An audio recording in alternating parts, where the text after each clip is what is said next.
Hey guys, it's me, Callum here, and welcome to my review of Doctor Who Series 11, Episode 4, Arachnids in the UK. Right, time for this episode, time for Episode 4. Right, bottom line, after watching Episode 4, Arachnids in the UK, I think, initial viewing, I liked it. I thought it was an interesting plot. I think it was an interesting development. I think it had a decent atmosphere. It was a bit generic, I would say. I think I was a bit worried about this episode before viewing it.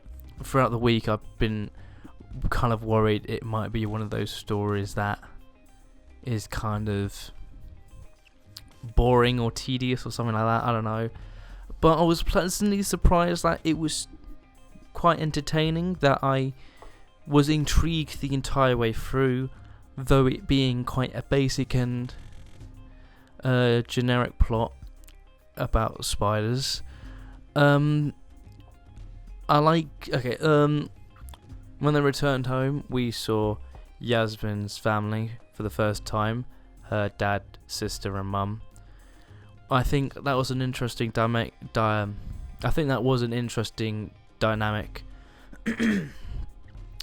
throughout the episode, especially with Yasmin's mum, who is throughout the episode is constantly asking how the hell does she know the Doctor, considering how her family have never met the Doctor in their life, how she's just suddenly popped up, and it's almost as if Yasmin has known her for a while. So I did quite like that, how Yasmin's mum is constantly trying to understand what the hell is going on, who the hell is this woman, and who the hell are these two other people. Graham, again, I think honestly every episode I've enjoyed Graham, and I think it's a lot to do with Bradley Walsh's performance, especially this episode at the beginning when Graham returns to Grace's apartment.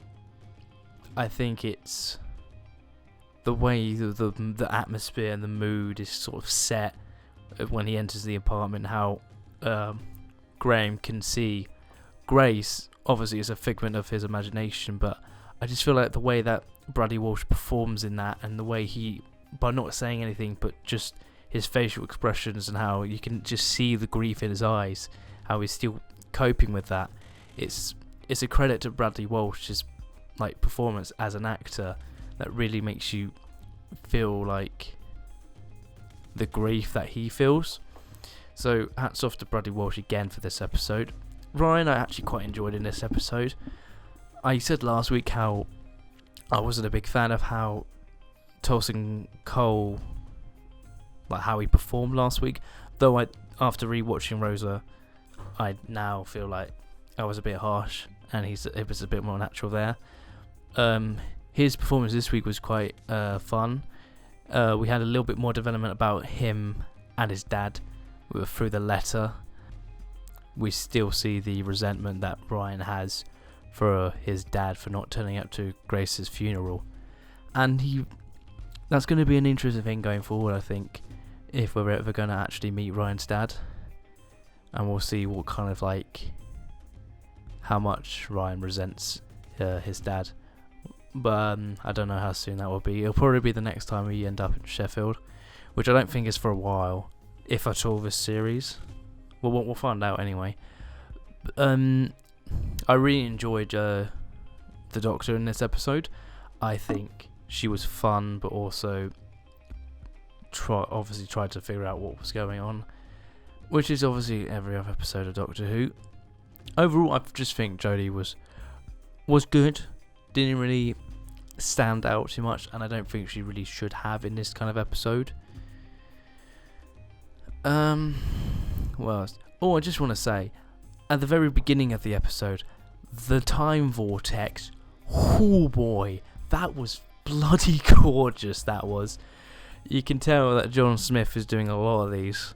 I think he's still hired by BBC, but Jesus Christ, those visual effects of the time vortex. Oh, it was like when you go through, but then when it's like regular like time vortex, but then when the TARDIS opens up and then you can see a whole like cylinder of holes in the time vortex and it goes through one. That is so fun. It's so different as well. It's like nothing we've seen before. Throughout the entire Capaldi era, we didn't get anything of the time vortex. Anything apart from Twice Upon a Time. And that was the first Doctor travelling in the TARDIS. So like to finally see the time vortex again, and it's so like it's like the opening title sequence, and I love that. I've always been a fan of the series 1 to 4 time vortex because that's what I would imagine it being, and this is pretty great. It's just a small moment, but it's so gorgeous. The TARDIS interior still looks a bit odd to me. It just doesn't feel lived in, is probably my biggest problem with it. It is something that I'm going to have to get used to, but I'm still not 100% sure on it. I haven't even really talked about the meat of the plot yet. I think the whole spider thing was fine. I think it just felt like that the explanation sometimes was going like 100 miles per hour, so it was kind of hard to keep up. And I'm the sort of person, when watching it, I really want not to be spoon-fed, but clearly explained, because I'm not like I want to always try to make sure I'm following the plot, and sometimes I did get lost at times, but that's obviously just me, and it does take me a few viewings to fully get what's going on. The side characters, obviously I've mentioned Yaz's parents, Yaz's family. Obviously not much upon them, apart from the mum. We got a decent idea of how she's like, and she seems like a nice character. She seems like a nice person who always wants to do right, much like or other companions and the Doctor as well.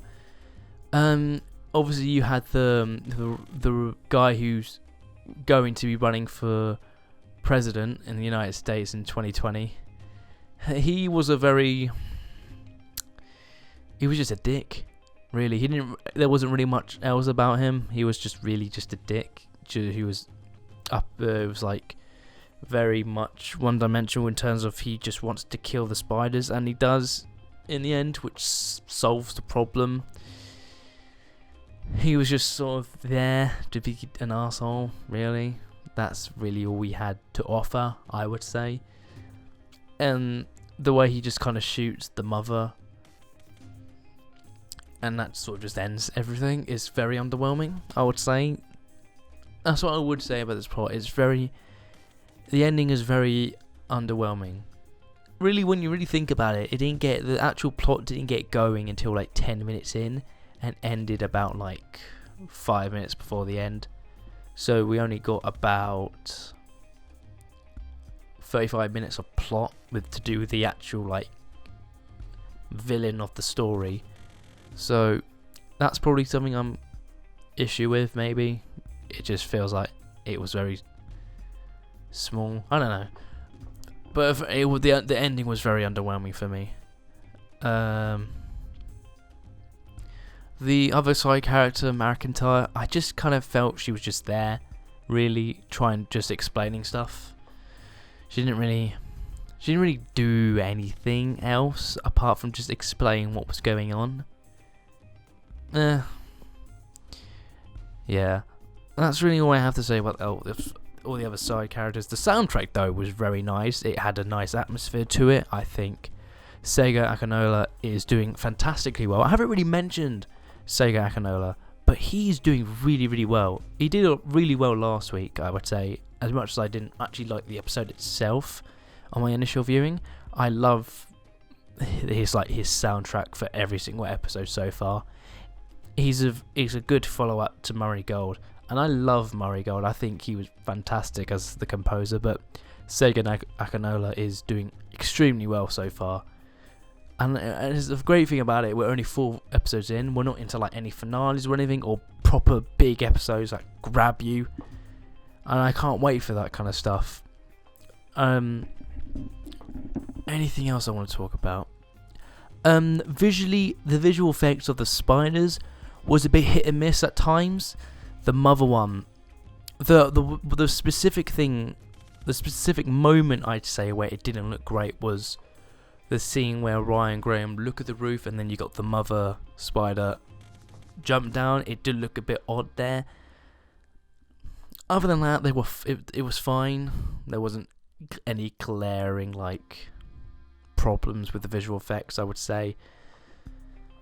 Other than that, what else do I need to talk about? I think that's really it, really. So, I guess I'm going to give it a rating now. This episode was fine. It wasn't anything that grabbed me, I would say. I think it was a functional plot. It was a bit hard to follow at times. The side characters were meh.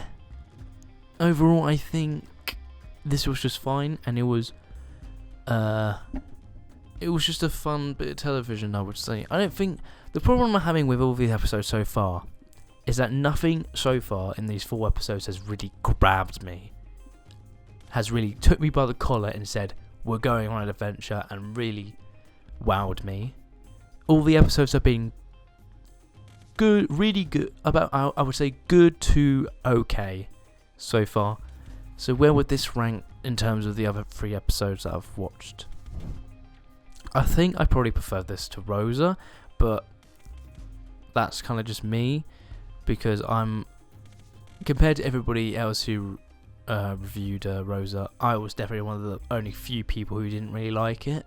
I like it now, but it's just because it wasn't really my type of episode. This, however,